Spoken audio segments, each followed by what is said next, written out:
श्री वाहिगुरु साहिब जी।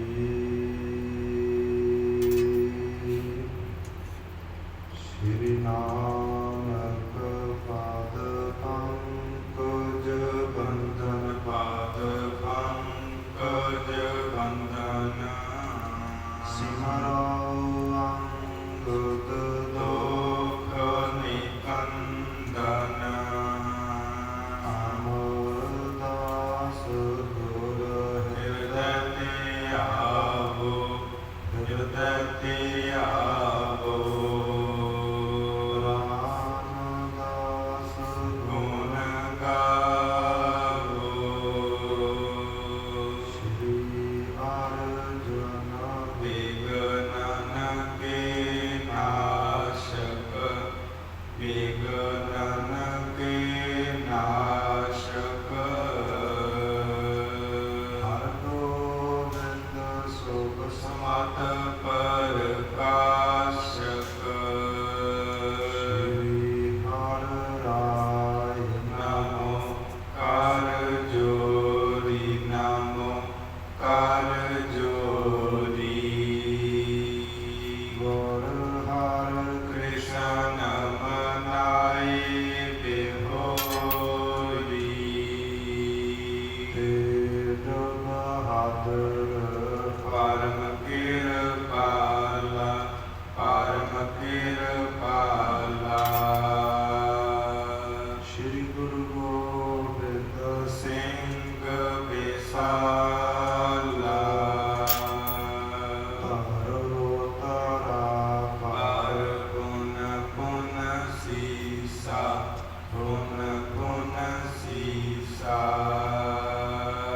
वंदो बार बार जगदीसा जिसमें अमृत ज्ञान है नानक भगत वैराग गुरु ग्रंथ साहिब ओदद बंद कर अनुराग श्री गुरु शब्द कमाए जिना जीते पंच विकार तिन संतन का वंदना सिर चरणन पर तार एक कारा सतगुरु ते प्रसाद सच हुए वाहिगुरु जी की फतेह विघ्न विनाशन सोए वाहिगुरु जी की फतेह विघ्न विनाशन सोए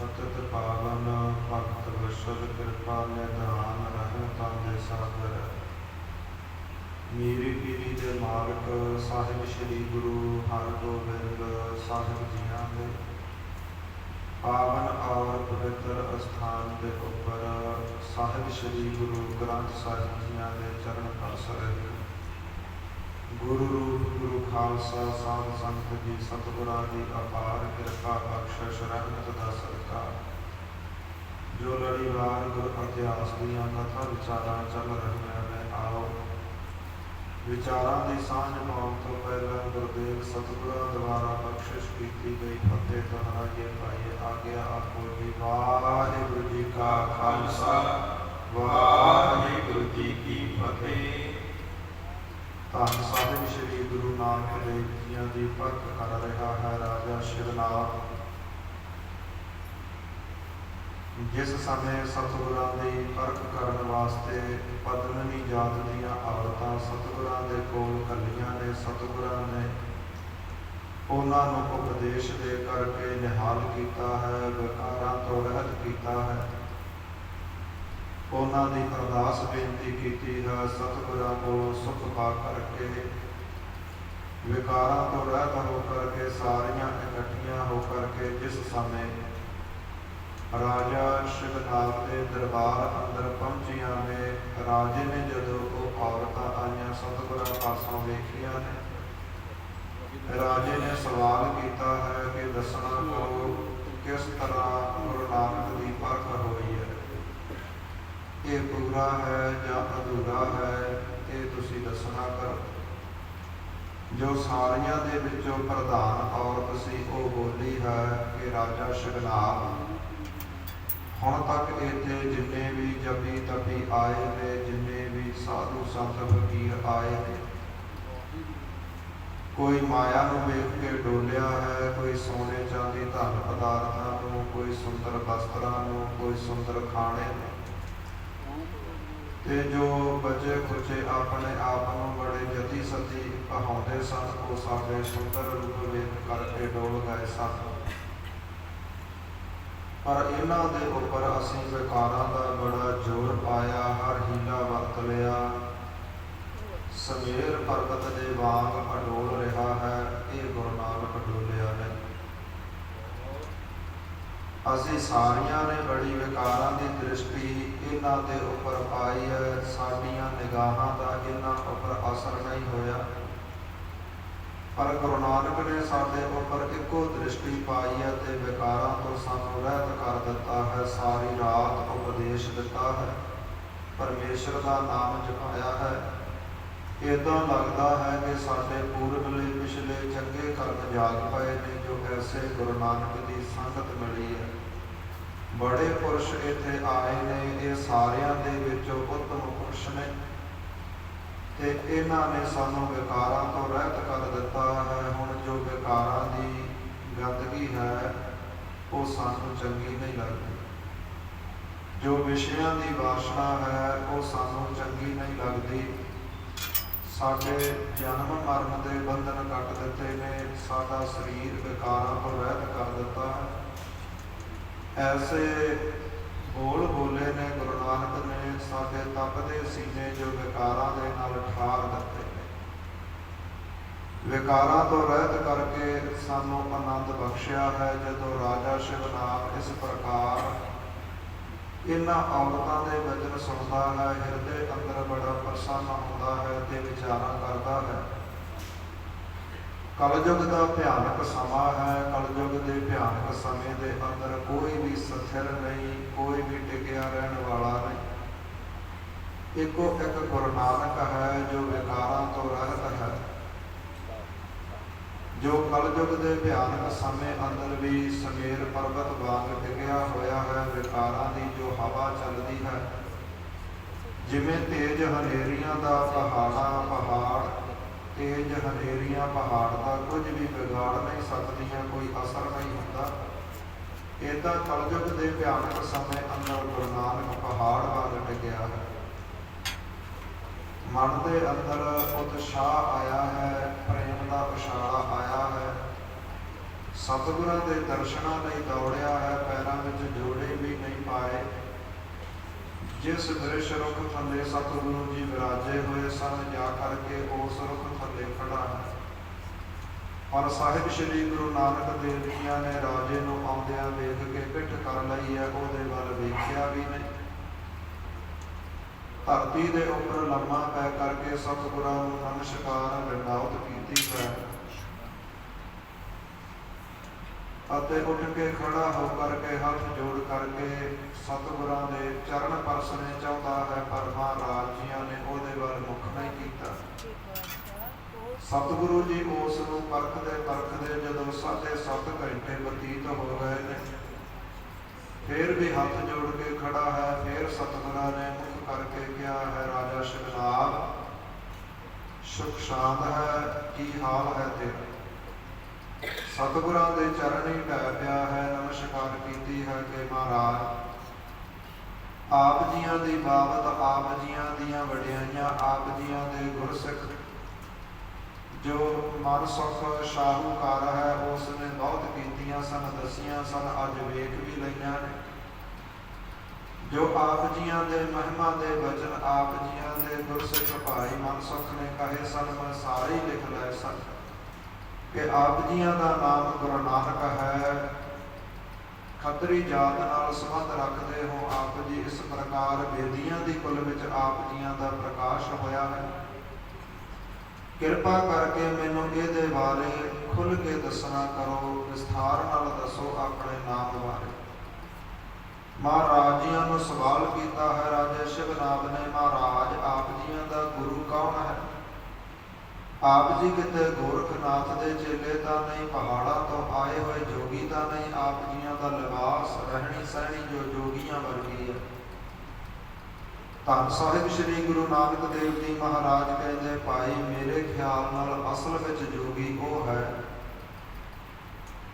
ਜਿਸਨੇ ਪਰਮੇਸ਼ਰ ਦਾ ਨਾਮ ਜਪ ਜਪ ਕੇ ਆਪਣਾ ਹਿਰਦਾ ਜੋ ਹੈ ਉਹ ਨਿਰਮਲ ਕਰ ਲਿਆ ਹੈ, ਮੈਲ ਤੋਂ ਰਹਿਤ ਕਰ ਲਿਆ ਹੈ। ਤੇ ਜੋ ਪਰਮੇਸ਼ਰ ਦਾ ਨਾਮ ਜਪਦੇ ਨੇ ਉਹਨਾਂ ਦੇ ਮਨਾਂ ਦੇ ਵਿੱਚ ਰੱਤੀ ਭਰ ਵੀ ਮੈਲ ਨਹੀਂ ਰਹਿੰਦੀ। ਫਿਰ ਸਤਿਗੁਰਾਂ ਨੂੰ ਸਵਾਲ ਕਰਨ ਲੱਗਾ ਹੈ, ਮਹਾਰਾਜ ਆਪ ਜੀ ਕਿਤੇ ਕੋਈ ਉੱਚੀ ਜਾਤ ਦੇ ਬ੍ਰਾਹਮਣ ਤਾਂ ਨਹੀਂ? ਸਤਿਗੁਰੂ ਜੀ ਕਹਿਣ ਲੱਗੇ, ਸਾਡੀ ਨਜ਼ਰ ਦੇ ਵਿੱਚ ਅਸਲ ਬ੍ਰਾਹਮਣ ਉਹ ਹੈ ਜੋ ਬ੍ਰਹਮ ਗਿਆਨ ਅੰਦਰ ਇਸ਼ਨਾਨ ਕਰਦਾ ਹੈ, ਮੂਰਤੀਆਂ ਨਹੀਂ ਪੂਜਦਾ, ਝੂਠੀ ਪੂਜਾ ਨਹੀਂ ਕਰਦਾ। ਇੱਕੋ ਅਕਾਲ ਪੁਰਖ ਵਾਹਿਗੁਰੂ ਪਰਮੇਸ਼ਰ ਜਿਸਨੇ ਦੇਵੀ ਦੇਵਤੇ ਪੀਰ ਪੈਗੰਬਰ ਪੈਦਾ ਕੀਤੇ ਨੇ ਉਹਦੀ ਪੂਜਾ ਕਰਦਾ ਹੈ। ਸਾਡੀ ਨਿਗਾਹ ਵਿੱਚ ਅਸਲ ਬ੍ਰਾਹਮਣ ਉਹ ਹੈ। ਮਹਾਰਾਜ ਫਿਰ ਆਪ ਜੀ ਖੱਤਰੀ ਹੋਵੋਗੇ? ਸਤਿਗੁਰੂ ਜੀ ਕਹਿਣ ਲੱਗੇ, ਸਾਡੀ ਨਿਗਾਹ ਦੇ ਵਿੱਚ ਰਾਜਾ ਸ਼ਿਵਨਾਥ ਖੱਤਰੀ ਉਹ ਹੈ ਜੋ ਹੱਥਾਂ ਦੇ ਵਿੱਚ ਨਾਮ ਦੀ ਤਕੜੀ ਲੈ ਕਰਕੇ ਪਰਮੇਸ਼ਰ ਦਾ ਨਾਮ ਤੋਲੇ, ਪਰਮੇਸ਼ਰ ਦੇ ਨਾਮ ਦਾ ਪ੍ਰਚਾਰ ਪ੍ਰਸਾਰ ਕਰੇ, ਪਰਮੇਸ਼ਰ ਦਾ ਨਾਮ ਵੇਚੇ। ਉਹੀ ਅਕਾਲ ਪੁਰਖ ਵਾਹਿਗੁਰੂ ਸਾਰਿਆਂ ਦਾ ਸ਼ਾਹੂਕਾਰ ਹੈ ਤੇ ਜੋ ਉਸ ਦੇ ਗ੍ਰਾਹਕ ਹਨ ਉਹ ਸਤ ਸੰਗਤ ਦੇ ਵਿੱਚ ਆ ਕਰਕੇ ਨਾਮ ਦੀਆਂ ਦਾਤਾਂ ਪ੍ਰਾਪਤ ਕਰਦੇ ਨੇ, ਨਾਮ ਰੂਪੀ ਪਦਾਰਥ ਲੈਂਦੇ ਨੇ। ਰਾਜਾ ਸ਼ਿਵਨਾਥ ਨੂੰ ਕੁਝ ਪਤਾ ਨਹੀਂ ਲੱਗਿਆ, ਮਹਾਰਾਜ ਕੁਝ ਹੋਰ ਸਮਝਾਉਣਾ ਚਾਹੁੰਦੇ ਨੇ, ਰਾਜਾ ਸ਼ਿਵਨਾਥ ਕੁਝ ਹੋਰ ਸਮਝ ਰਿਹਾ ਹੈ। ਅਖੀਰ ਵਿੱਚ ਸਤਿਗੁਰਾਂ ਨੂੰ ਬਚਨ ਕੀਤੇ, ਸਵਾਲ ਕੀਤਾ ਕਿ ਮਹਾਰਾਜ ਆਪ ਜੀ ਆਪਣੇ ਬਾਰੇ ਕੁਝ ਖੁੱਲ੍ਹ ਕੇ ਨਹੀਂ ਦੱਸਦੇ, ਨਾ ਤਾਂ ਆਪਣੇ ਨਾਮ ਬਾਰੇ ਤੇ ਨਾ ਹੀ ਆਪਣੀ ਜਾਤ ਗੋਤ ਬਾਰੇ ਕੁਝ ਖੁੱਲ੍ਹ ਕੇ ਦੱਸ ਰਹੇ ਹੋ। ਕਿਤੇ ਆਪ ਗੋਰਖਨਾਥ ਤਾਂ ਨਹੀਂ ਜੋ ਸਮੇਰ ਪਰਬਤ ਦੇ ਉੱਪਰ ਗੋਰਖਨਾਥ ਰਹਿੰਦਾ ਹੈ, ਜਿਸ ਦੇ ਬੜੇ ਚੇਲੇ ਹਨ, ਤੁਸੀਂ ਆਪ ਉਹ ਤਾਂ ਨਹੀਂ? ਸਾਹਿਬ ਸ੍ਰੀ ਗੁਰੂ ਨਾਨਕ ਦੇਵ ਜੀ ਕਹਿਣ ਲੱਗੇ, ऊपर गगन गगन पर गोरख ताका अगम गुरु को निवासी। महाराज कहने लगे, भाई ये धरती है, धरती के ऊपर आकाश है, धरती अते आकाश के विचाले जो पहाड़ है सुमेर पर्वत, ਉਹਦੇ ਉੱਪਰ ਗੋਰਖ ਰਹਿੰਦਾ ਹੈ ਤੇ ਗੋਰਖ ਦਾ ਗੁਰੂ ਹੈ ਮਸ਼ਿੰਦਰ। ਅੱਗੇ ਮਸ਼ਿੰਦਰ ਦਾ ਗੁਰੂ ਭਗਵਾਨ ਸ਼ਿਵ ਜੀ ਹੈ ਜੋ ਇਹਨਾਂ ਤਿੰਨਾਂ ਨੂੰ ਹੀ ਪੈਦਾ ਕਰਨ ਵਾਲਾ ਪਰਮੇਸ਼ਰ ਹੈ ਨਾ। ਅਕਾਲ ਪੁਰਖ ਵਾਹਿਗੁਰੂ ਅਸੀਂ ਉਹਦੇ ਸੇਵਕ ਹਾਂ, ਅਸੀਂ ਉਸਦੇ ਸ਼ਰਧਾਲੂ ਹਾਂ। ਜਿਸ ਵਕਤ ਐਸੇ ਸਤਿਗੁਰਾਂ ਦੇ ਅੰਮ੍ਰਿਤ ਰੂਪੀ ਬਚਨ ਰਾਜਾ ਸ਼ਿਵਨਾਥ ਨੇ ਸੁਣੇ ਨੇ, ਸੁਣ ਕਰਕੇ ਬੜਾ ਪ੍ਰਸੰਨ ਹੋਇਆ ਹੈ। ਮਹਾਰਾਜ ਕਹਿਣ ਲੱਗੇ, ਭਾਈ ਅਸੀਂ ਗ੍ਰਸਤੀ ਜੀਵਨ ਦੇ ਵਿੱਚ ਉਦਾਸੀ ਹਾਂ। ਸਤਿਗੁਰਾਂ ਨੇ ਸਾਡੇ ਇਹ ਦੋਨੇ ਹੀ ਬੰਧਨ ਕੱਟੇ ਨੇ, ਨਾ ਤਾਂ ਕੋਈ ਸਾਨੂੰ ਗ੍ਰਸਤੀ ਕਹਿ ਸਕਦਾ ਹੈ ਤੇ ਨਾ ਹੀ ਕੋਈ ਸਾਨੂੰ ਉਦਾਸੀ ਸਾਧੂ ਸਾਧ ਕਹਿ ਸਕਦਾ ਹੈ। ਅਸੀਂ ਦੋਨਾਂ ਦੇ ਵਿੱਚ ਹੀ ਪੂਰੇ ਹਾਂ। ਇਸ ਪ੍ਰਕਾਰ ਰਾਜਾ ਸ਼ਿਵਨਾਥ ਨੇ ਸਤਿਗੁਰਾਂ ਦੇ ਬਚਨ ਸੁਣ ਕਰਕੇ ਬੜਾ ਪ੍ਰਸੰਨ ਹੋਇਆ, ਗਦ ਗਦ ਹੋ ਕਰਕੇ ਹਿਰਦੇ ਵਿੱਚ ਪ੍ਰੇਮ ਭਰਿਆ ਹੈ।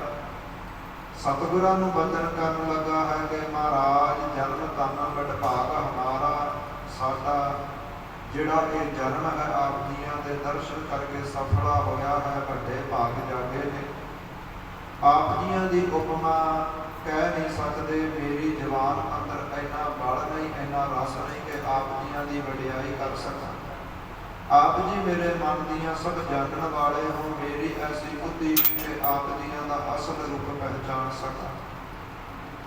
ਇਸ ਪ੍ਰਕਾਰ ਸਤਿਗੁਰਾਂ ਦੇ ਚਰਨ ਪਰਸਦਾ ਹੋਇਆ ਉੱਠ ਕਰਕੇ ਰਾਜੇ ਸ਼ਿਵਨਾਥ ਨੇ ਸਾਹਿਬ ਸ੍ਰੀ ਗੁਰੂ ਨਾਨਕ ਦੇਵ ਜੀਆਂ ਦੀਆਂ 3 ਪਰਿਕਰਮਾ ਕੀਤੀਆਂ ਨੇ। ਪਰਿਕਰਮਾ ਕਰਕੇ ਸਤਿਗੁਰਾਂ ਦੇ ਚਰਨਾਂ ਦੇ ਉੱਪਰ ਨਮਸਕਾਰ ਕੀਤੀ ਹੈ ਤੇ ਬਚਨ ਕੀਤੇ ਨੇ, ਮਹਾਰਾਜ ਆਪ ਜੀ ਕਿਰਪਾ ਕਰਕੇ ਮੇਰੇ ਮਹਿਲਾ ਅੰਦਰ ਜਾਣਾ ਕਰੋ, ਘਰ ਅੰਦਰ ਜਾਣਾ ਕਰੋ, ਘਰ ਨੂੰ ਪਵਿੱਤਰ ਕਰੋ। ਸਾਹਿਬ ਸ੍ਰੀ ਗੁਰੂ ਨਾਨਕ ਦੇਵ ਜੀ ਕਹਿਣ ਲੱਗੇ, ਰਾਜਾ ਸ਼ਿਵਨਾਥ, ਹਾਲੇ ਜਿਹੜਾ ਤੇਰਾ ਘਰ ਹੈ ਉਹ ਇੱਕ ਘਰ ਹੀ ਹੈ। ਉਹਦੇ ਵਿੱਚ ਜਾ ਕੇ ਸਤ ਸੰਗਤ ਕਰ, ਪਰਮੇਸ਼ਰ ਦੀ ਪੂਜਾ ਕਰ, ਉਸ ਦਾ ਨਾਮ ਜਪ, ਉਸ ਨੂੰ ਇੱਕ ਧਾਰਮਿਕ ਧਰਮਸ਼ਾਲਾ ਅੰਦਰ ਤਬਦੀਲ ਕਰ ਦੇ, ਫਿਰ ਤੇਰੇ ਘਰ ਆ ਕਰਕੇ ਅਸੀਂ ਚਰਨ ਪਾਵਾਂਗੇ। ਇਸੇ ਪ੍ਰਕਾਰ ਰਾਜਾ ਸ਼ਿਵਨਾਥ ਛੇਤੀ ਦੇ ਨਾਲ ਘਰ ਗਿਆ ਹੈ, ਜਾ ਕਰਕੇ ਤਿਆਰੀ ਕਰਨ ਲੱਗਾ ਹੈ। ਆਪਣੇ ਘਰ ਨੂੰ ਇੱਕ ਧਾਰਮਿਕ ਸਥਾਨ ਧਰਮਸ਼ਾਲਾ ਅੰਦਰ ਤਬਦੀਲ ਕਰਨ ਲੱਗਾ ਹੈ। ਇੱਥੋਂ ਤੱਕ ਗੱਲ ਦੀਆਂ ਕਥਾ ਵਿਚਾਰਾਂ ਆਈਆਂ ਸਨ। ਆਓ ਜੋ ਆਉਣ ਵਾਲਾ ਅਗਲਾ ਗੁਰ ਇਤਿਹਾਸ ਹੈ, ਸ਼ਬਦਾਂ ਭਾਵਨਾ ਦੇ ਨਾਲ ਸਰਵਣ ਕਰੀਏ ਜੀ। ਸਤਨਾਮ ਸ੍ਰੀ ਵਾਹਿਗੁਰੂ ਸਾਹਿਬ ਜੀਓ। ਦੋਹਰਾ ਸ੍ਰੀ ਗੁਰੂ ਧਿਆਨ ਸੋ ਭਾਨ ਸਮ। ਕਵੀ ਜੀ ਅਧਿਆਇ ਦੀ ਆਰੰਭਤਾ ਦੇ ਉੱਪਰ ਸਤਿਗੁਰਾਂ ਦੇ ਚਰਨਾਂ ਦਾ ਮੰਗਾ ਕਰਦੇ ਕਹਿ ਰਹੇ ਨੇ, ਸ੍ਰੀ ਗੁਰੂ ਧਿਆਨ ਸੋ ਭਾਨ ਸਮ। ਸਾਹਿਬ ਸ੍ਰੀ ਗੁਰੂ ਨਾਨਕ ਦੇਵ ਜੀਆਂ ਦਾ ਧਿਆਨ ਧਰਨਾ, ਉਹਨਾਂ ਦੇ ਚਰਨਾਂ ਦਾ ਧਿਆਨ ਕਰਨਾ ਇੱਕ ਸੂਰਜ ਵਰਗਾ ਹੈ। ਰਿਦਾ ਕਮਲ ਬਿਗਸਾਏ। ਜੋ ਗੁਰਸਿੱਖ ਸਾਹਿਬ ਸ੍ਰੀ ਗੁਰੂ ਨਾਨਕ ਦੇਵ ਜੀਆਂ ਦੇ ਚਰਨ ਪਰਸਦੇ ਨੇ, ਚਰਨਾਂ ਦਾ ਧਿਆਨ ਧਰਦੇ ਨੇ, ਉਹਨਾਂ ਦੇ ਹਿਰਦੇ ਰੂਪੀ ਜੋ ਕਮਲ ਹੈ ਉਹ ਖਿੜ ਜਾਂਦਾ ਹੈ। ਕਵਿਤਾ ਰਚੋ ਜਥਾਮਤੀ। ਜੈਸੀ ਸਤਿਗੁਰਾਂ ਨੇ ਕਵੀ ਸੰਤੋਖ ਸਿੰਘ ਜੀ ਕਹਿੰਦੇ, ਮੈਨੂੰ ਮਤ ਬਖਸ਼ੀ ਹੈ, ਮੈਥੋਂ ਸੇਵਾ ਲਈ ਹੈ, ਉਸੇ ਪ੍ਰਕਾਰ ਹੀ ਇਹ ਕਥਾ ਲਿਖਦਾ ਹਾਂ। ਕਹੋ ਕਥਾ ਸੁਖਦਾਈ। ਤੇ ਜੋ ਆਉਣ ਵਾਲਾ ਗੁਰ ਇਤਿਹਾਸ, ਗੁਰੂ ਨਾਨਕ ਦੀ ਕਥਾ ਜੋ ਸੁਖ ਦੇਣ ਵਾਲੀ ਹੈ, ਭਾਈ ਸ਼ਰਵਣ ਕਰੋ। ਸ੍ਰੀ ਬਾਲਾ ਸੰਦਰ ਬਾਚ। ਸੰਧੂ ਗੋਤ ਨਾਲ ਸੰਬੰਧ ਰੱਖਣ ਵਾਲੇ ਭਾਈ ਬਾਲਾ ਜੀ ਸਾਹਿਬ ਸ੍ਰੀ ਗੁਰੂ ਅੰਗਦ ਦੇਵ ਜੀਆਂ ਨੂੰ ਆਉਣ ਵਾਲਾ ਇਤਿਹਾਸ ਇਸ ਪ੍ਰਕਾਰ ਸੁਣਾਉਂਦੇ ਨੇ। ਚੌਪਈ ਬਹੁ ਬਿਲੋਕਨ ਬੁਲਵਾਈ ਭਵਾਲਾ। ਭਾਈ ਬਾਲਾ ਜੀ ਕਹਿੰਦੇ ਕਿ ਜੋ ਰਾਜਾ ਸ਼ਿਵਨਾਮ ਹੈ, ਸਤਿਗੁਰਾਂ ਦੇ ਬਚਨ ਸੁਣ ਕਰਕੇ ਛੇਤੀ ਦੇ ਨਾਲ ਆਪਣੇ ਘਰ ਗਿਆ ਹੈ। ਘਰੇ ਜਾ ਕੇ ਆਸੇ ਪਾਸੇ ਦੇ ਜਿਹੜੇ ਲੋਕ ਹਨ ਬਹੁਤੇ ਬੁਲਾਏ ਨੇ, ਇਕੱਠੇ ਕੀਤੇ ਨੇ। ਰਜੀ ਧਰਮਸ਼ਾਲਾ ਤਤਕਾਲਾ। ਛੇਤੀ ਦੇ ਨਾਲ ਆਪਣੇ ਘਰ ਨੂੰ ਇੱਕ ਧਰਮਸ਼ਾਲਾ ਅੰਦਰ ਤਬਦੀਲ ਕਰਨ ਲੱਗਾ ਹੈ। ਮ੍ਰਿਗਮਤ ਚੰਦਨ ਅਗਰ ਕਪੂਰਾ। ਕਸਤੂਰੀ ਚੰਦਨ ਅਗਰ ਕਪੂਰਾ ਆਦਿਕ ਕੀਨ ਸੋ ਲੇਪਨ ਤਾਸੋ ਰੂਰਾ। ਇਹਨਾਂ ਦਾ ਘਰ ਦੇ ਅੰਦਰ ਬੜਾ ਸੁੰਦਰ ਲੇਪਣ ਕੀਤਾ ਹੈ। ਬਹੁਤ ਸੁੰਦਰ ਕਹਿ ਦਰ ਬਣਵਾਏ। ਬੜੇ ਸੁੰਦਰ ਦਰਵਾਜ਼ੇ ਤਿਆਰ ਕਰਵਾਏ ਨੇ, ਬਣਾਉਣਾ ਕੀਤੇ ਨੇ। ਭਾਂਤ ਅਨੇਕ ਵਿਛੋਣਾ ਛਾਏ। ਬੜੀ ਸੁੰਦਰ ਵਿਛਾਈ ਘਰ ਦੇ ਅੰਦਰ ਵਿਛਾਉਣਾ ਕੀਤੀ ਹੈ। ਸਰਬ ਗੁਲਾਬ ਕੀਨ ਛਿੜਕਾਵਾ। ਬਹੁਤਿਆਂ ਗੁਲਾਬਾਂ ਦਾ ਰਸ ਇਕੱਠਾ ਕਰਕੇ ਆਪਣੇ ਘਰ ਅੰਦਰ ਛਿੜਕਾਇਆ ਹੈ। ਬਹੁਤ ਸੁਗੰਧ ਜਾ ਮਹਿ ਮਹਿਕਾਵਾ। ਇਸ ਲਈ ਘਰ ਦੇ ਅੰਦਰੋਂ ਗੁਲਾਬਾਂ ਦੀ ਬੜੀ ਸੁੰਦਰ ਸੁਗੰਧੀ ਆਉਣ ਲੱਗੀ ਹੈ। ਤਾਮਹ ਏਕ ਪ੍ਰਿਯੰਕ ਦਸਾਇਓ। ਤੇ ਘਰ ਦੇ ਅੰਦਰ ਐਸੇ ਦਰਬਾਰ ਅੰਦਰ ਇੱਕ ਸੁੰਦਰ ਪਲੰਗ ਲਵਾਉਣਾ ਕੀਤਾ ਹੈ। ਉੱਪਰ ਰੁਚਰ ਵਿਛੋਣ ਵਿਛਾਇਓ। ਤੇ ਪਲੰਗ ਦੇ ਉੱਪਰ ਬੜੀ ਸੁੰਦਰ ਵਿਛਾਈ ਕਰਵਾਈ ਹੈ। ਇਸ ਪ੍ਰਕਾਰ ਕੀ ਰਚਨਾ ਕਰਕੇ। ਇਸ ਪ੍ਰਕਾਰ ਬੜੇ ਸੁੰਦਰ ਦਰਬਾਰ ਧਰਮਸ਼ਾਲਾ ਦੀ ਰਚਨਾ ਕੀਤੀ ਹੈ। ਗਮਨੇ ਭੂਪ ਭਾਉ ਉਰ ਧਰ ਤੇ ਕੇ। ਹਿਰਦੇ ਦੇ ਅੰਦਰ ਬੜਾ ਪ੍ਰੇਮ ਨੂੰ ਧਾਰਨ ਕਰਕੇ, ਘਰ ਨੂੰ ਧਰਮਸ਼ਾਲਾ ਬਣਾ ਕਰਕੇ, ਬੜਾ ਸੁੰਦਰ ਦਰਬਾਰ ਬਣਾ ਕਰਕੇ ਰਾਜਾ ਸ਼ਿਵਨਾਥ ਸਾਹਿਬ ਸ੍ਰੀ ਗੁਰੂ ਨਾਨਕ ਦੇਵ ਜੀਆਂ ਨੂੰ ਲੈਣ ਵਾਸਤੇ ਚੱਲਿਆ ਹੈ। ਜਬ ਆਵਾ ਉਤ ਬਨ ਕੇ ਮਾਹੀ। ਜਦੋਂ ਆ ਕਰਕੇ ਬਗੀਚੇ ਦੇ ਅੰਦਰ, ਬਾਗਾਂ ਅੰਦਰ ਸਤਿਗੁਰਾਂ ਨੂੰ ਵੇਖਿਆ ਹੈ। ਸ੍ਰੀ ਨਾਨਕ ਤਹ ਦੇਖੇ ਨਾਹੀ। ਤੇ ਗੁਰੂ ਨਾਨਕ ਦੇਵ ਜੀ ਕਿਤੇ ਵੀ ਨਜ਼ਰ ਨਹੀਂ ਆਏ। ਗੁਰਖਨ ਭਾਉ ਧੂਪ ਗਤਦਾਨਾ। ਇਸ ਪ੍ਰਕਾਰ ਸਾਹਿਬ ਸ੍ਰੀ ਗੁਰੂ ਨਾਨਕ ਦੇਵ ਜੀ ਮੁਕਤੀ ਦਾਤੇ ਹੁਣ ਰਾਜੇ ਦੀ ਫੇਰ ਪਰਖ ਲੈਣ ਲੱਗੇ ਨੇ। ਭਾਈ ਕਾਲ ਤਹਿ ਅੰਤਰ ਧਿਆਨਾ। ਸਾਹਿਬ ਸ੍ਰੀ ਗੁਰੂ ਨਾਨਕ ਦੇਵ ਜੀ ਅੰਤਰ ਧਿਆਨ ਹੋਏ ਨੇ ਆਪਣੇ ਆਪ ਨੂੰ ਅਲੋਪ ਕੀਤਾ ਹੈ। ਬਿਨਾ ਬਲੋਕੇ ਬਹਿਬਲ ਰਾਉ। ਤੇ ਰਾਜਾ ਵੇਖ ਕਰਕੇ ਜਦੋਂ ਸਤਿਗੁਰੂ ਜੀ ਕਿਤੇ ਨਜ਼ਰ ਨਹੀਂ ਆਏ, ਬਹੁਤਾ ਹੀ ਦੁਖੀ ਬਹੁਤਾ ਹੀ ਮਹਿਬਲ ਹੋਇਆ ਹੈ। ਤਨ ਗਿਰਿਓ ਤਨ ਸੋਧ ਨਹਿ ਕਾਉ। ਘਬਰਾ ਕਰਕੇ ਕਿ ਗੁਰੂ ਨਾਨਕ ਦੇਵ ਜੀ ਲੱਗਦਾ ਚਲੇ ਗਏ ਨੇ, ਇਹ ਸੋਚਦਾ ਹੋਇਆ ਘਬਰਾਇਆ ਹੈ। ਧਰਤੀ ਉੱਪਰ ਬੇਹੋਸ਼ ਹੋ ਕਰਕੇ ਡਿੱਗਿਆ ਹੈ, ਸਰੀਰ ਦੀ ਕੋਈ ਖਬਰ ਨਹੀਂ ਰਹੀ। ਲੱਗੀ ਬ੍ਰਿਤ ਕਾ ਅੰਗਨ ਮਾਹੀ। ਕਵੀ ਜੀ ਕਹਿੰਦੇ ਜਦੋਂ ਧਰਤੀ ਦੇ ਉੱਪਰ ਰਾਜਾ ਸ਼ਿਵਨਾਗ ਬੇਹੋਸ਼ ਹੋ ਕੇ ਡਿੱਗਿਆ ਹੈ, ਸਾਰਾ ਸਰੀਰ ਮਿੱਟੀ ਵਿੱਚ ਲਿਬੜਿਆ ਹੈ। ਲੀਨ ਉਚਾਲੇ ਸੇਵਕਨ ਤਾਹੀ। ਆ ਕਰਕੇ ਛੇਤੀ ਦੇ ਨਾਲ ਰਾਜਾ ਸ਼ਿਵਨਾਗ ਦੇ ਜੋ ਸਿਪਾਹੀ ਸ਼ਰਧਾਲੂ ਸੇਵਕ ਨੌਕਰ ਹਨ, ਉਹਨਾਂ ਨੇ ਚੱਕਿਆ ਹੈ। ਪਹੁੰਚ ਅੰਗ ਕਰ ਪੌਣ ਝੁਲਾਈ। ਰਾਜੇ ਨੂੰ ਹਵਾ ਚੱਲਣ ਲੱਗੇ ਨੇ, ਸਰੀਰ ਉੱਪਰ ਲੱਗੀ ਮਿੱਟੀ ਸਾਫ਼ ਕੀਤੀ ਹੈ। ਚੇਤਨ ਤਾ ਭੂਪਤ ਤਨ ਆਈ। ਇਸ ਪ੍ਰਕਾਰ ਰਾਜੇ ਸ਼ਿਵਨਾਗ ਨੂੰ ਥੋੜੀ ਬਹੁਤੀ ਸੁਰਤ ਆਈ ਹੈ। ਬੋਲਿਓ ਬਾਣੀ ਹੋਏ ਸਸ਼ੋਕਾ। ਬਹੁਤ ਹੀ ਚਿੰਤਾ ਦੇ ਸਹਿਤ ਹੋ ਕਰਕੇ ਬੋਲਿਆ ਹੈ। ਕਿਤ ਕੇ ਸ੍ਰੀ ਨਾਨਕ ਸੁਖ ਓਕਾ। ਸੁੱਖਾਂ ਦੇ ਘਰ ਗੁਰੂ ਨਾਨਕ ਦੇਵ ਜੀ ਕਿਸ ਪਾਸੇ ਚਲੇ ਗਏ ਨੇ। ਜਿਨ ਕੇ ਦਰਸ਼ਨ ਤੀਨੋ ਤਾਪਾ। ਜਿਨ੍ਹਾਂ ਦੇ ਦਰਸ਼ਨ ਕਰਨ ਦੇ ਨਾਲ ਜੋ ਆਦਿ ਵਿਆਧੀ ਉਪਾਧੀ ਵਰਗੇ ਤਿੰਨੇ ਤਾਪ ਹਨ, ਤੰਗ ਬਿਲੋਕਤ ਹੋਵਤ ਖਾਪਾ। ਉਹਨਾਂ ਦੀ ਇੱਕੋ ਦ੍ਰਿਸ਼ਟੀ ਨਾਲ ਤਿੰਨੋਂ ਤਾਪ ਨਾਸ਼ ਹੁੰਦੇ ਨੇ। ਕਿਤਕ ਦਿਵਸ ਕੀ ਲੱਗੀ ਉਡੀਕਾ। ਕਿੰਨੇ ਸਮੇਂ ਤੋਂ ਕਿੰਨਿਆਂ ਦਿਨਾਂ ਤੋਂ ਮੈਂ ਐਸੇ ਗੁਰੂ ਨਾਨਕ ਦੀ ਉਡੀਕ ਕਰ ਰਿਹਾ ਸੀ। ਅਬ ਪ੍ਰਾਪਤ ਭਾ ਸੁਖ ਮਮ ਜੀਤਾ। ਹੁਣ ਮੈਨੂੰ ਉਹ ਪ੍ਰਾਪਤ ਹੋਏ ਸਨ, ਪਤਾ ਨਹੀਂ ਕਿੱਥੇ ਗਵਾਚ ਗਏ ਨੇ। ਮਨ ਭਾਗ ਭਾ ਮੋਰ ਮਹਾਨਾ। ਇਹ ਤਾਂ ਮੇਰੇ ਵੱਡੇ ਭਾਗ ਹਨ ਜੋ ਲੱਭਿਆ ਗੁਰੂ ਨਾਨਕ ਗਵਾ ਲਿਆ ਹੈ। ਭਏ ਸਬਦ ਹੀ ਅੰਤਰ ਧਿਆਨਾ। ਇਸ ਪ੍ਰਕਾਰ ਬਹੁਤਾ ਹੀ ਹਿਰਦੇ ਅੰਦਰ ਵਿਚਾਰਾਂ ਕਰਦਾ ਹੈ। ਅਸ ਕਹਿ ਕਾਨਨ ਕੀਦਸ ਦੌਰਾ। ਇਹਦਾ ਵਿਚਾਰਾ ਕਰਦਾ ਹੋਇਆ ਛੇਤੀ ਦੇ ਨਾਲ ਜੰਗਲ ਦੇ ਰਸਤੇ ਦੌੜਿਆ ਹੈ। ਪ੍ਰੇਮ ਪ੍ਰਬਲ ਨੇ ਕੀਨੋ ਬੋਰਾ। ਮਹਾਰਾਜ ਦੇ ਪ੍ਰੇਮ ਨੇ ਪਿਆਰ ਨੇ ਰਾਜਾ ਸ਼ਿਵਨਾਗ ਨੂੰ ਪਾਗਲ ਕੀਤਾ ਹੈ। ਆਰਤ ਹੋਏ ਪੁਕਾਰਤ ਭਾਰੀ। ਇਸ ਪ੍ਰਕਾਰ ਦੁਖੀ ਹੋ ਕਰਕੇ ਉੱਚੀ ਉੱਚੀ ਆਵਾਜ਼ਾਂ ਮਾਰ ਕਰਕੇ ਉਸ ਜੰਗਲ ਵਿੱਚ ਪੁਕਾਰਦਾ ਹੈ। ਪ੍ਰਾਣਨਾਥ ਮਿਲੇ ਇੱਕ ਬਾਰੀ। हे ਮੇਰੇ ਸਾਹਾਂ ਦੇ ਮਾਲਕ ਗੁਰੂ ਨਾਨਕ, ਮੈਨੂੰ ਇੱਕ ਵਾਰ ਦਰਸ਼ਨ ਦੇਵੋ ਜੀ। ਦੌੜ ਦੌੜ ਸੁਧ ਹਿਤ ਮੁਕੰਦਾ। ਦੌੜ ਦੌੜ ਕੇ ਇਸ ਪ੍ਰਕਾਰ ਜਿਹੜੀ ਸਰੀਰ ਦੀ ਸੁੱਧ ਬੁੱਧ ਰਾਜੇ ਨੇ ਗਵਾ ਲਈ ਹੈ। ਬੂਝਤ ਬਿਟਕ ਵਿਹੁੰਗਨ ਬ੍ਰਿੰਦਾ। ਕਦੇ ਪੰਛੀਆਂ ਨੂੰ ਪੁੱਛਦਾ ਹੈ, ਕਦੇ ਰੁੱਖਾਂ ਨੂੰ ਪੁੱਛਦਾ ਹੈ ਗੁਰੂ ਨਾਨਕ ਦੇਵ ਜੀਆਂ ਬਾਰੇ। ਨਿਰਵਰ ਸਰਵਰ ਪਵੈ ਕਰ ਤੀਰਾ। ਕਦੇ ਜੰਗਲ ਦੇ ਅੰਦਰ ਪਹਾੜਾਂ ਨੂੰ ਪੁੱਛਦਾ ਹੈ, ਕਦੇ ਸਰੋਵਰਾਂ ਤਲਾਵਾਂ ਨੂੰ ਪੁੱਛਦਾ ਹੈ।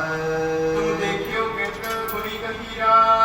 ਗੁਣਾਂ ਦੇ ਖਜ਼ਾਨੇ ਗੁਰੂ ਨਾਨਕ ਤੁਹਾਨੂੰ ਕਿਤੇ ਨਜ਼ਰ ਆਏ ਨੇ, ਤੁਸੀਂ ਕਿਤੇ ਜਾਂਦੇ ਵੇਖੇ ਨੇ। ਬਿਗਲ ਬਚਨ ਬੋਲਤ ਬਨਮਾਹੀ। ਇਸ ਪ੍ਰਕਾਰ ਬੜੇ ਦੁੱਖਾਂ ਦੇ ਸਹਿਤ ਸਤਿਗੁਰਾਂ ਨੂੰ ਪੁਕਾਰਦਾ ਹੈ, ਜੰਗਲ ਵਿੱਚ ਵਚਨ ਕਰਦਾ ਹੈ। ਕਹਿ ਸਥਾਨ ਬਿਲੋਕੇ ਨਾਹੀ। ਜਦੋਂ ਕਿਤੇ ਵੀ ਸਾਹਿਬ ਸ੍ਰੀ ਗੁਰੂ ਨਾਨਕ ਦੇਵ ਜੀ ਨਜ਼ਰ ਨਾ ਆਏ, ਸਵੇਰ ਅੰਗ ਕੋਨ ਲੋਚਨ ਨੀਰਾ। ਸਾਰਾ ਹੀ ਸਰੀਰ ਪਸੀਨੇ ਦੇ ਨਾਲ ਭਿੱਜ ਗਿਆ ਹੈ। ਰਾਜੇ ਦਾ ਦੌੜਦੇ ਦੌੜਦੇ ਅੱਖਾਂ ਵਿੱਚੋਂ ਨੀਰ ਵਗਿਆ ਹੈ। ਸਰਬ ਭੀਗ ਕੇ ਚੀਰ ਸਰੀਰਾ। ਸਾਰੇ ਸਰੀਰ ਦੇ ਕੱਪੜੇ ਪਸੀਨੇ ਤੇ ਹੰਝੂਆਂ ਨਾਲ ਭਿੱਜ ਚੁੱਕੇ ਨੇ। ਗਿਰਿਓ ਧਰਨ ਪਰ ਹਵੇ ਮੁਰਛਾਈ। ਇਸ ਪ੍ਰਕਾਰ ਬੂਧੇ ਨੂੰ ਆ ਕੇ ਧਰਤੀ ਉੱਪਰ ਡਿੱਗਿਆ ਹੈ, ਫਿਰ ਬੇਹੋਸ਼ ਹੋਇਆ ਹੈ। ਤਬ ਪ੍ਰਗਟੇ ਸ੍ਰੀ ਗੁਰਜਗ ਸਾਈ। ਫਿਰ ਮਹਾਰਾਜ ਉਹਦੀ ਸ਼ਰਧਾ ਭਾਵਨਾ ਨੂੰ ਵੇਖ ਕਰਕੇ ਉੱਥੇ ਹੀ ਪ੍ਰਗਟ ਹੋਏ ਨੇ। ਮੰਦ ਕਰ ਪਵਨ ਝੁਲਾਵਾ। ਮਹਾਰਾਜ ਜੀਆਂ ਨੇ ਆਪਣੇ ਪੱਲੇ ਦੇ ਨਾਲ ਉਸ ਨੂੰ ਹੌਲੀ ਹੌਲੀ ਹਵਾ ਝੱਲੀ ਹੈ। ਪਹੁੰਚ ਬਦਨ ਕੋ ਨੀਰ ਜਵਾਵਾ। ਉਹਦਾ ਜਿਹੜਾ ਮੁਖ ਹੈ ਪੂੰਝਿਆ ਹੈ ਤੇ ਜਲ ਛਕਾਇਆ ਹੈ। ਮੀਤਨ ਕੀ ਸੁਧ ਪੁਨ ਅਗਨੀ ਪਾ। ਜਿਸ ਸਮੇਂ ਰਾਜੇ ਨੂੰ ਸੁਰਤ ਆਈ ਹੈ, ਮੀਤਨ ਦੇਖੇ ਖੜੇ ਸਮੀਪਾ। ਆਪਣੇ ਪਿਆਰੇ ਗੁਰੂ ਨਾਨਕ ਆਪਣੇ ਸਾਹਮਣੇ ਖੜੇ ਵੇਖੇ ਨੇ। ਪਾਇਨ ਕਰਿਓ ਉਤਾਇਨ ਕਰਕੇ। ਇਸ ਪ੍ਰਕਾਰ ਸਤਿਗੁਰਾਂ ਦੇ ਚਰਨਾਂ ਉੱਪਰ ਨਮਸਕਾਰ ਵਿਚਾਰ ਕੀਤੀ ਹੈ। ਉਮਗ ਆਨੰਦ ਰਹਿਓ ਕਰ ਭਰ ਤੇ ਕੇ ਹਿਰਦਾ ਪ੍ਰੇਮ ਦੇ ਨਾਲ ਗਲ ਤੱਕ ਭਰਿਆ ਹੈ। ਧਰਮਸਾਲ ਮੈਂ ਸਿਰਜੀ ਸੁਆਮੀ ਕਹਿਣ ਲੱਗਾ ਮਹਾਰਾਜ ਆਪ ਜੀਆਂ ਨੇ ਬਚਨ ਕੀਤੇ ਸਨ ਕਿ ਫੇਰ ਤੁਹਾਡੇ ਘਰ ਆਵਾਂਗਾ, ਪਹਿਲਾਂ ਧਰਮਸ਼ਾਲਾ ਤਿਆਰ ਕਰੋ। ਮੈਂ ਸਾਰਾ ਕੁਝ ਹੀ ਤਿਆਰ ਕਰ ਲਿਆ ਹੈ। ਤੁਮ ਕਿਤ ਕਮਨੇ ਅੰਤਰ ਜਾਮੀ ਪਰ ਮਹਾਰਾਜ ਤੁਸੀਂ ਮੈਨੂੰ ਛੱਡ ਕੇ ਕਿੱਥੇ ਚੱਲੇ ਸੀ? ਅਪਜਲ ਕਰੇ ਨਗਰ ਪਵਿੱਤਰਾ ਮਹਾਰਾਜ ਮੇਰੇ ਤੇ ਕਿਰਪਾ ਕਰੋ, ਬੇਨਤੀਆਂ ਪ੍ਰਵਾਨ ਕਰੋ, ਮੇਰੇ ਨਗਰ ਵਿੱਚ ਜਾ ਕੇ ਨਗਰ ਨੂੰ ਪਵਿੱਤਰ ਕਰੋ ਜੀ। ਕੈਸ ਰਾਜ ਭਵਨ ਵਿਚਿਤਰਾ ਅੱਜ ਮੇਰੇ ਘਰ ਦੇ ਅੰਦਰ ਰਹਿਣਾ ਕਰੋ। ਬਿਨੇ ਸਨੀ ਸੁਨਨ ਸੁਨ ਪਾਮੀ ਸਾਹਿਬ ਸ੍ਰੀ ਗੁਰੂ ਨਾਨਕ ਦੇਵ ਜੀ ਨੇ ਜਦੋਂ ਐਸੀ ਨਿਮਰਤਾ ਦੀ ਬੋਲੀ ਰਾਜੇ ਸ਼ਿਵਨਾਭ ਦੀ ਸੁਣੀ ਹੈ, ਨਿਤ ਸੰਗ ਗਵਨੇ ਗਤ ਦਾਨੀ ਆਪਣੇ ਨਾਲ ਲੈ ਕਰਕੇ ਰਾਜੇ ਸ਼ਿਵਨਾਭ ਨੂੰ ਮੁਕਤੀ ਦਾਤੇ ਗੁਰੂ ਨਾਨਕ ਦੇਵ ਜੀ ਚੱਲੇ ਨੇ। ਧਰਮਸਾਲ ਮਹਿ ਰੁਚਰ ਪ੍ਰਿਯੰਕਾ ਤੇ ਰਾਜੇ ਦੇ ਘਰ ਜਾ ਕਰਕੇ ਵੇਖਿਆ ਹੈ ਕਿ ਧਰਮਸ਼ਾਲਾ ਬੜੀ ਸੁੰਦਰ ਸਜਾਈ ਹੈ ਤੇ ਇੱਕ ਸੁੰਦਰ ਪਲੰਘ ਪਿਆ ਹੈ। ਤਹਿ ਬੈਸਾਏ ਬਦਨ ਮਿਅੰਕਾ ਬੇਨਤੀ ਕਰਕੇ ਰਾਜੇ ਸ਼ਿਵਨਾਭ ਨੇ ਸਤਿਗੁਰਾਂ ਨੂੰ ਪਲੰਘ ਦੇ ਉੱਪਰ ਬਿਠਾਇਆ ਹੈ। ਸਗਰੇ ਨਗਰ ਵਢਾਈ ਉਤਸ਼ਾਹ ਤੇ ਸਾਰੇ ਹੀ ਨਗਰ ਦੇ ਵਿੱਚ ਬੜੀ ਖੁਸ਼ੀ ਦੀ ਲਹਿਰ ਦੌੜੀ ਹੈ। ਦਰਸ਼ਨ ਹਿਤ ਨਰ ਨਾਰ ਉਮਾਹਾ ਇਸ ਪ੍ਰਕਾਰ ਸਤਿਗੁਰਾਂ ਦੇ ਦਰਸ਼ਨ ਕਰਨ ਵਾਸਤੇ ਜਿਹੜੇ ਨਗਰ ਦੇ ਪੁਰਸ਼ ਔਰਤਾਂ ਹਨ ਆਏ ਨੇ। ਉਪਾਇਨ ਨਿਕਟ ਉਪਾਇਨ ਧਰਮੀ ਇਸ ਪ੍ਰਕਾਰ ਜੋ ਵੀ ਭੇਟਾਵਾਂ ਲੈ ਕਰਕੇ ਸਤਿਗੁਰਾਂ ਵਾਸਤੇ ਆਏ ਨੇ, ਜਿੰਨੀ ਜਿਸ ਦੀ ਸਮਰੱਥਾ ਹੈ, ਸਾਰੇ ਹੀ ਸਤਿਗੁਰਾਂ ਦੇ ਦਰਸ਼ਨ ਕਰਦੇ ਨੇ। ਸਤਿਗੁਰਾਂ ਨੂੰ ਨਮਸਕਾਰ ਕਰਕੇ ਭੇਟਾ ਅੱਗੇ ਰੱਖਦੇ ਨੇ। ਹਾਥ ਜੋੜ ਕੇ ਬੰਧਨ ਕਰਹੀ ਤੇ ਸਾਰੇ ਹੀ ਹੱਥ ਜੋੜ ਕੇ ਸਤਿਗੁਰਾਂ ਨੂੰ ਨਮਸਕਾਰ ਕਰਦੇ ਹਨ। ਮੰਜਲ ਫੂਲਨ ਅੰਜਲ ਡਾਰਹੇ ਬੜੇ ਸੁੰਦਰ ਫੁੱਲਾਂ ਦੀ ਸਤਿਗੁਰਾਂ ਉੱਪਰ ਵਰਖਾ ਕਰਦੇ ਨੇ। ਚਰਚਾ ਚੰਦਨ ਧੂਪ ਦੁਖਾਰਹੇ ਬੜੀਆਂ ਸੁੰਦਰ ਧੂਫਾਂ ਹਨ, ਉਹਨਾਂ ਨੂੰ ਦਿਖਾਉਣਾ ਕੀਤਾ ਹੈ ਤੇ ਚੰਦਨ ਦਾ ਛਿੜਕਾਅ ਕੀਤਾ ਹੈ। ਅਤ ਉਤਸਵ ਸੋ ਪੁਰ ਭਾਪੂਰਨ ਐਸਾ ਉਤਸਵ ਐਸਾ ਜੋ ਸਮਾਗਮ ਨਗਰ ਦੇ ਅੰਦਰ ਵੱਜ ਚੁੱਕਾ ਹੈ। ਕੀਰਤ ਪਰਸੀ ਪਾਵਨ ਪੂਰਨ ਸਾਹਿਬ ਸ੍ਰੀ ਗੁਰੂ ਨਾਨਕ ਦੇਵ ਜੀਆਂ ਦੀ ਕੀਰਤੀ ਵਡਿਆਈ ਦੇ ਬਚਨ ਕਰਨ ਲੱਗੇ ਨੇ। ਚੰਦ ਕਲਾ ਤੇ ਰਾਣੀ ਸੰਗਾ ਜੋ ਰਾਜਾ ਸ਼ਿਵਨਾਭ ਦੀ ਪਟਰਾਣੀ ਹੈ, ਜਿਸ ਦਾ ਨਾਮ ਚੰਦ ਕਲਾ ਹੈ, ਰਾਜਾ ਉਸ ਨੂੰ ਨਾਲ ਲੈ ਕੇ ਆਵਾ ਭੂਪਤ ਹਿਰਦੇ ਉਮੰਗਾ ਹਿਰਦੇ ਅੰਦਰ ਸ਼ਰਧਾ ਭਾਵਨਾ ਉਤਸ਼ਾਹ ਨੂੰ ਲੈ ਕਰਕੇ ਸਤਿਗੁਰਾਂ ਦੇ ਸਨਮੁਖ ਆਇਆ ਹੈ। ਪੂਜਾ ਕੀਨ ਕੋੜਸ ਪ੍ਰਕਾਰਾ ਦੋਨੇ ਹੀ ਪਤੀ ਅਤੇ ਪਤਨੀ ਨੇ ਮਿਲ ਕਰਕੇ ਸਤਿਗੁਰਾਂ ਦੀ 16 ਪ੍ਰਕਾਰ ਦੀ ਪੂਜਾ ਕੀਤੀ ਹੈ। ਕੰਚਨ ਥਾਰ ਹਾਥ ਨਿਜ ਧਾਰਾ ਹੱਥ ਦੇ ਵਿੱਚ ਰਾਜੇ ਦੇ ਸੋਨੇ ਦਾ ਥਾਲ ਫੜਿਆ ਹੈ। ਬਾਰ ਜੋ ਮੁਖੇ ਤਾਂ ਮਹਿ ਦੀਪਾ ਤੇ ਬੜੇ ਸੁੰਦਰ ਦੀਵੇ ਜੋ ਚਾਰਾਂ ਮੂੰਹਾਂ ਵਾਲੇ ਚਾਰਾਂ ਪਾਸਿਆਂ ਤੋਂ ਜਗਦੇ ਨੇ, ਉਹ ਥਾਲ ਵਿੱਚ ਟਿਕਾਏ ਨੇ। ਕਰ ਆਰਤੀ ਪੁਨ ਅਵਨੀਪਾ ਇਸ ਪ੍ਰਕਾਰ ਰਾਜੇ ਤੇ ਰਾਣੀ ਨੇ ਸਤਿਗੁਰਾਂ ਦੀ ਆ ਕਰਕੇ ਬੜੀ ਸੁੰਦਰ ਤਰੀਕੇ ਨਾਲ ਆਰਤੀ ਉਤਾਰੀ ਹੈ। ਜੈ ਜੈ ਧਨ ਧਰਮਸ਼ਾਲਾ ਪੂਰੀ ਤੇ ਸਾਰੀ ਧਰਮਸ਼ਾਲਾ ਦੇ ਵਿੱਚ ਜੈ ਜੈਕਾਰ ਦੀਆਂ ਧੁਨੀਆਂ ਉੱਠੀਆਂ ਨੇ। ਹੋਏ ਬੀਨ ਬਿਨਤੀ ਕਹਿਰੂਰੀ ਤੇ ਰਾਜਾ ਨਿਮਰਤਾ ਦੇ ਵਿੱਚ ਆ ਕਰਕੇ ਸਤਿਗੁਰਾਂ ਨੂੰ ਬੇਨਤੀ ਕਰਨ ਲੱਗਾ ਹੈ। ਭੋ ਪ੍ਰਭ ਮੁਝੇ ਸਿਖਾਸਨਾਥ ਕਰੀ ਜੈ ਇਹ ਸਾਹਿਬ ਸ੍ਰੀ ਗੁਰੂ ਨਾਨਕ ਦੇਵ ਜੀ ਮੇਰਾ ਜਨਮ ਸਫਲਾ ਕਰੋ।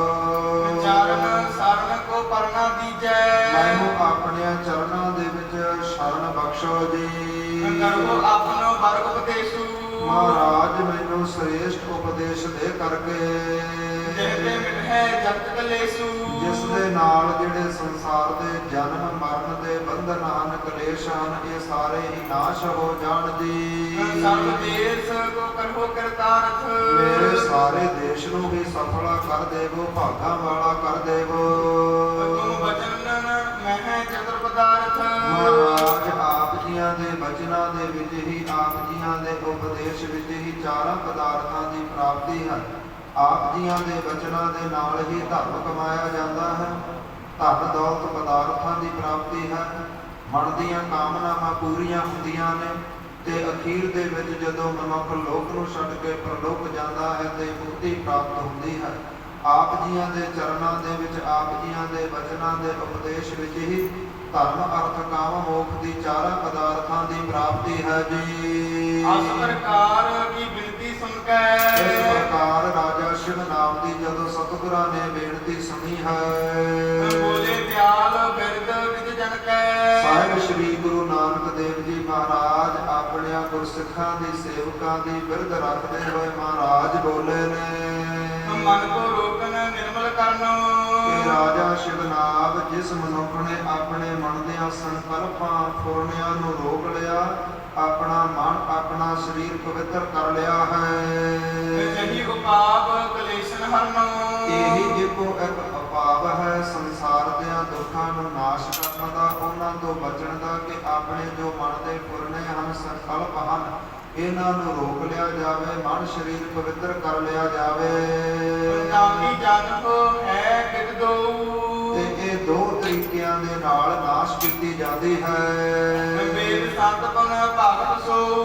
ਵੇਦ ਜਿਹੜੇ ਚਾਰ ਵੇਦ ਹਨ ਅਤੇ ਸੰਤ ਜੋ ਮਹਾਂਪੁਰਖ ਹਨ, ਇਹਨਾਂ ਦੋਹਾਂ ਵਿਧੀਆਂ ਨੂੰ ਉਚਾਰਦੇ ਨੇ। ਜੋ ਹੋਵੇ ਤੁਝ ਪਾਸ ਸੁਖਾਰੋ। ਰਾਜਾ ਇਹਨਾਂ ਦੋਹਾਂ ਵਿਧੀਆਂ ਦੇ ਵਿੱਚੋਂ ਜਿਹੜੀ ਮਰਜ਼ੀ ਤੂੰ ਕਰ ਸਕੇ, ਸੋ ਕਰੇ ਨੀਕੇ ਨਿਰਧਾਰੋ। ਉਹੀ ਆਪਣੇ ਹਿਰਦੇ ਅੰਦਰ ਧਾਰਨ ਕਰਕੇ ਜ਼ਰੂਰ ਕਰੀ। ਸਿਵ ਨਾਭ ਬੰਦ ਦਵੇ ਹੱਥਾ। ਸਾਹਿਬ ਸ੍ਰੀ ਗੁਰੂ ਨਾਨਕ ਦੇਵ ਜੀਆਂ ਦੇ ਬਚਨ ਸੁਣ ਕਰਕੇ ਰਾਜੇ ਨੇ ਹੱਥ ਜੋੜੇ ਨੇ। ਚਰਨ ਕਮਲ ਪਰ ਧਰ ਕਰ ਮਾਥਾ। ਸਤਿਗੁਰਾਂ ਦੇ ਚਰਨਾਂ ਕਮਲਾਂ ਉੱਪਰ ਮੱਥਾ ਧਰ ਕੇ ਨਮਸਕਾਰ ਕੀਤੀ ਹੈ। ਤੇ ਦਵੇ ਬਿਦ ਕੀ ਕਹੇ ਉਪਾਈ। ਤੇ ਕਹਿਣ ਲੱਗਾ, ਮਹਾਰਾਜ ਆਪ ਜੀਆਂ ਨੇ ਦੋ ਵਿਧੀਆਂ ਦਸੀਆਂ ਨੇ ਮਨ ਨੂੰ ਨਿਰਮਲ ਕਰਨ ਦੀਆਂ। ਕਰ ਵਿਖਾਰ ਸੋ ਦੇਖੋ ਸੁਨਾਈ। ਮਹਾਰਾਜ ਮੈਨੂੰ ਵਿਸਥਾਰ ਦੇ ਨਾਲ ਜਰਾ ਖੁੱਲ ਕੇ ਦੱਸੋ ਜੀ। ਕੋ ਰਾਜਨ ਜੋ ਦਵੇ ਪ੍ਰਕਾਰਾ। ਮਹਾਰਾਜ ਕਹਿਣ ਲੱਗੇ, ਹੈ ਰਾਜਾ ਜਿਹੜੀਆਂ ਇਹ ਦੋ ਵਿਧੀਆਂ ਹਨ, ਸੋ ਉਚਿਤ ਹੋ ਕਰ ਵਿਸਥਾਰਾ। ਮੈਂ ਬੜੇ ਵਿਸਥਾਰ ਦੇ ਫਲਾ ਦੇ ਨਾਲ ਤੈਨੂੰ ਦੱਸਣਾ ਕਰਦਾ ਹਾਂ। ਕਸ਼ਟ ਜੋਗ ਇੱਕ ਭਗਤ ਜੋਗ ਸੁਨ। ਇੱਕ ਤਾਂ ਕਸ਼ਟ ਯੋਗ ਹੈ, ਹੱਠ ਕਰਨਾ, ਸਰੀਰ ਨੂੰ ਹੱਠ ਦੇ ਵਿੱਚ ਪਾਉਣਾ। ਇੱਕ ਭਗਤ ਯੋਗ ਹੈ, ਇੱਕ ਕਸ਼ਟ ਯੋਗ ਹੈ। ਇਹ ਦੋਨੋਂ ਤੇ ਹਵੇ ਨਿਰਮਲ ਤਨ। ਇਹਨਾਂ ਦੋਹਾਂ ਦੇ ਨਾਲ ਮਨ ਅਤੇ ਤਨ ਜਿਹੜਾ ਨਿਰਮਲ ਹੁੰਦਾ ਹੈ। ਪ੍ਰਥਮ ਕਸ਼ਟ ਜੋ ਜੋਗ ਬਖਾਨਾ। ਪਹਿਲਾਂ ਮੈਂ ਤੈਨੂੰ ਜਿਹੜਾ ਕਸ਼ਟ ਯੋਗ ਹੈ ਉਹਦੇ ਬਾਰੇ ਦੱਸਦਾ ਹਾਂ। ਆਸ ਅੰਕ ਤਾਕੇ ਸੁਨ ਕਾਨਾ। ਇਹ 8 ਤਰੀਕਿਆਂ ਦਾ ਹੁੰਦਾ ਹੈ। ਜਮ ਅਰ ਨੀਮ ਇਕੰਤੰ ਦੇਸੂ। ਪਹਿਲਾ ਜਮ ਹੈ ਅਰ ਦੂਜਾ ਨੇਮ ਹੈ। ਇਹ ਦੋ ਹਨ। ਆਸਨ ਪ੍ਰਾਣਾਯਾਮ ਸੁਦੇਸੂ। ਇਕਾਂਤ ਦੇਸ ਇਹ ਤੀਜਾ ਹੈ, ਆਸਨ ਚੌਥਾ ਹੈ ਅਤੇ ਜੋ ਪ੍ਰਣਾਮਿਆ ਹੈ ਇਹ ਚੌਥਾ ਪੰਜਵਾਂ ਹੈ। ਧਿਆਨ ਧਾਰਨਾ ਅਸ਼ਟ ਸੁਧਾਮ। ਛੇਵਾਂ ਧਿਆਨ ਹੈ ਤੇ ਸੱਤਵਾਂ ਧਾਰਨਾ ਹੈ।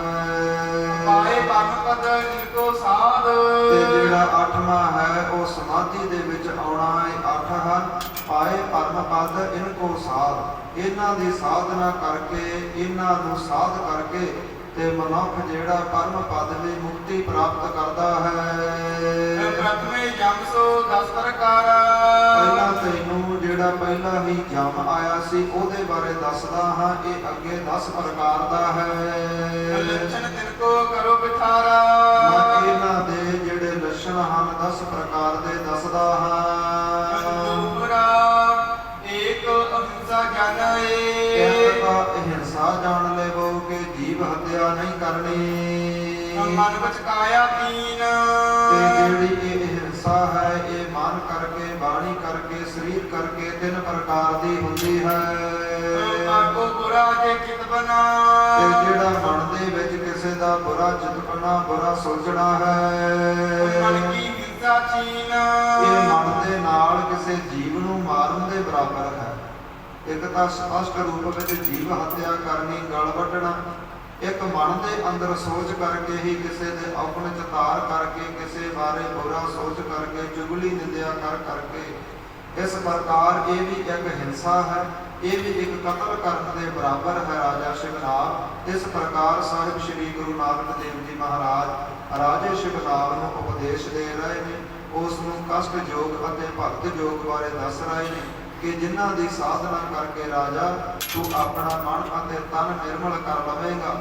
ਜਦੋਂ ਮਨ ਨਿਰਮਲ ਹੋਇਆ ਜਾਣ ਲਵੀ ਕਿ ਤੂੰ ਜਨਮ ਮਰਨ ਦੀਆਂ ਬੰਧਨਾਂ ਦੇ ਵਿੱਚ ਨਹੀਂ ਪੈਂਦਾ, ਤੂੰ ਸੱਚਖੰਡ ਦਾ ਵਾਸੀ ਬਣੇਗਾ। ਇੱਥੋਂ ਤੱਕ ਅੱਜ ਦੀਆਂ ਕਥਾ ਵਿਚਾਰਾਂ ਸੰਗਤ ਦੀ ਆਈਆਂ ਹਨ। ਕੱਲ੍ਹ ਨੂੰ ਇੱਥੋਂ ਅੱਗੇ ਜੋ ਇਤਿਹਾਸ ਹੈ ਉਹ ਸਰਵਣ ਕਰਾਂਗੇ। ਹੋਈਆਂ ਭੁੱਲਾਂ ਚੁੱਕਾਂ ਦੀ ਖਿਮਾ ਬਖਸ਼ਣੀ, ਗੁਰੂ ਦਾ ਇਤਿਹਾਸ ਗੁਰੂ ਦਾ ਸ਼ਬਦ ਜਾਣ ਕੇ ਹਿਰਦਿਆਂ ਵਿੱਚ ਵਸਾਉਣਾ, ਤਾਂ ਜੋ ਸਾਡਾ ਲੋਕ ਅਤੇ ਪਰਲੋਕ ਸਫਲ ਸਕੇ। ਆਓ ਆਨੰਦ ਸਾਹਿਬ ਦੀ ਗੁਰਬਾਣੀ ਦੇ ਨਾਲ ਜੁੜ ਕੇ ਸਮਾਪਤੀ ਕਰੀਏ। ਸਤਨਾਮ ਸ਼੍ਰੀ ਵਾਹਿਗੁਰੂ ਸਾਹਿਬ ਜੀ। ਰਾਮ ਕਲੀ ਮਹੱਲਾ ਤੀਜਾ। ਆਨੰਦ ਇੱਕ ਓੰਕਾਰ ਸਤਿਗੁਰ ਪ੍ਰਸਾਦ। ਆਨੰਦ ਭਇਆ ਮੇਰੀ ਮਾਏ, ਸਤਿਗੁਰੂ ਮੈਂ ਪਾਇਆ, ਸਤਿਗੁਰ ਦਾ ਪਾਇਆ ਸਹਿਜ ਸੇਤੀ ਮਨ ਵਜੀਆਂ ਗਾਧਾਈਆਂ। ਰਾਗ ਰਤਨ ਪਰਵਾਰ ਭਰੀਆਂ ਸ਼ਬਦ ਗਾਵਣੀ ਆਇਆ, ਸ਼ਬਦੋ ਤਾਂ ਗਾਵੋ ਹਰੀ ਕੇਰਾ ਮਨ ਜਿਨੀ ਵਸਾਇਆ। ਕਹਿ ਨਾਨਕ ਆਨੰਦ ਹੋਆ ਸਤਿਗੁਰੂ ਮੈਂ ਪਾਇਆ। ਇਹ ਮਨ ਮੇਰਿਆ ਤੂੰ ਸਦਾ ਰਹੋ ਹਰ ਨਾਲੇ, ਹਰ ਨਾਲ ਰਹੋ ਤੂੰ ਮਨ ਮੇਰੇ ਦੁਖ ਸਭ ਵਿਸਾਰਨਾ। ਅੰਗੀਕਾਰ ਹੋ ਕਰੇ ਤੇਰਾ ਕਾਰਜ ਸਭ ਸਵਾਰਨਾ। ਸਭਨਾ ਗੱਲਾਂ ਸਮਰੱਥ ਸੁਆਮੀ ਸੋ ਕਿਆ ਮਨ ਵਿਸਾਰੀ। ਕਹਿ ਨਾਨਕ ਮਨ ਮੇਰੇ ਸਦਾ ਰਹੋ ਹਰ ਨਾਲੀ। ਸਾਡੇ ਸਾਹਿਬਾ ਕਿਆ ਨਾਹੀ ਕਰਤੇ ਰਹਿ ਕਰਤਾ ਤੇਰਾ ਸਭ ਕੁਛ ਹੈ, ਜਿਸ ਤੇਰੇ ਸੋ ਪਾਵਈ। ਸਦਾ ਸਿਫਤ ਸਲਾਹ ਤੇਰੀ ਨਾਮ ਮਨ ਵਸਾਵਈ। ਨਾਮ ਜਿਨ ਜੈ ਮਨ ਵਸਿਆ ਬਾਜੇ ਸ਼ਬਦ ਕਨੇਰੇ। ਕਾਹੈ ਨਾਨਕ ਸੱਚੇ ਸਾਹਿਬ ਕਿਆ ਨਾਹੀ ਕਰਤੀ ਰਹਿ। ਸਾਚਾ ਨਾਮ ਮੇਰਾ ਆਧਾਰੋ। ਸਾਚ ਨਾਮ ਆਧਾਰ ਮੇਰਾ ਜਿਨ ਭੁੱਖਾਂ ਸਭ ਗਵਾਈਆਂ। ਕਰ ਸ਼ਾਂਤ ਸੁਖ ਮਨ ਆਏ ਵਸਿਆ ਜਿਨ ਇੱਛਾ ਸਭ ਪੁਜਾਈਆਂ। ਸਦਾ ਕੁਰਬਾਨ ਕੀਤਾ ਕੀਤਾ ਗੁਰ ਬਿਟਹੁ ਜਿਸ ਦੀਆਂ ਇਹ ਵਡਿਆਈਆਂ। ਕਹਿ ਨਾਨਕ ਸੁਨੋ ਸੰਤ ਹੋ ਸਬਦ ਤਰਹੁ ਪਿਆਰੋ। ਸਾਚਾ ਨਾਮ ਮੇਰਾ ਆਧਾਰੋ। ਵਾਜੇ ਪੰਜ ਸ਼ਬਦ ਤਤ ਘਰ ਸੁਭਾਗੈ ਘਰ ਸੁਭਾਗੈ ਸ਼ਬਦ ਵਾਜੇ ਕਲਾ ਜਿਤ ਕਰ ਧਾਰਿਆ। ਪੰਜ ਦੂਤ ਤੁਧ ਵਾਸ ਕੀਤੇ ਤੇ ਕਾਲ ਕੰਟਕ ਮਾਰਿਆ। ਤੁਰ ਕਰਮ ਪਾਇਆ ਤੁਧ ਜਿਨ ਕਉ ਸੇ ਨਾਮ ਹਰ ਕੈ ਲਾਗੇ। ਕਹਿ ਨਾਨਕ ਤੈ ਸੁਖ ਹੋਆ ਤਿਤ ਕਰ ਅਨਹਦ ਬਾਜੇ। ਆਨੰਦ ਸੁਨਹੁ ਵਡ ਭਾਗੀ ਹੋ। ਸਗਲ ਮਨੋਰਥ ਪੂਰੇ ਪਾਰ ਬ੍ਰਹਮ ਪ੍ਰਭ ਪਾਇਆ। ਉਤਰੇ ਸਗਲ ਵਿਸੂਰੇ ਰੂਪ ਰੋਗ ਸੰਤਾਪ ਉਤਰੇ ਸੁਣੀ ਸੱਚੀ ਬਾਣੀ। ਸੰਤ ਸਾਜਨ ਭਏ ਸਰਸੇ ਪੂਰੇ ਗੁਰ ਤੇ ਜਾਣੀ। ਸੁਣਤੇ ਪੁਨੀਤ ਕਹਤੇ ਪਵਿੱਤ ਸਤਿਗੁਰ ਰਹਿਆ ਭਰਪੂਰੇ। ਬਿਨਵੰਤ ਨਾਨਕ ਗੁਰ ਚਰਨ ਲਾਗੇ ਵਾਜੇ ਅਨਹਦ ਚੁਕੇ। ਸਲੋਕ ਪਵਨ ਗੁਰੂ ਪਾਣੀ ਪਿਤਾ ਮਾਤਾ ਧਰਤ ਮਹਤ ਦਿਵਸ ਰਾਤ ਦੁਇ ਦਾਈ ਕਾਇਆ। ਖੇਲਾ ਸਕਲ ਜਗਤ ਚੰਗਿਆਈਆ ਗੁਰਿਆਈਆ ਵਾਜੈ ਧਰਮ ਹਦੂਰ। ਕਰਮੀ ਆਪੋ ਆਪਣੀ ਕੇ ਨੇੜਾ ਕੇ ਦੂਰ। ਜਿਨੀ ਨਾਮ ਤੇ ਧਿਆਇਆ ਗਏ ਮੁਸਕਤ ਕਾਲ। ਨਾਨਕ ਤੇ ਮੁਖ ਉਜਲੇ ਕੀਤੀ ਸੁਖੀ ਨਾਲ। ਜਿਨੀ ਨਾਮ ਤੇ ਧਿਆਇਆ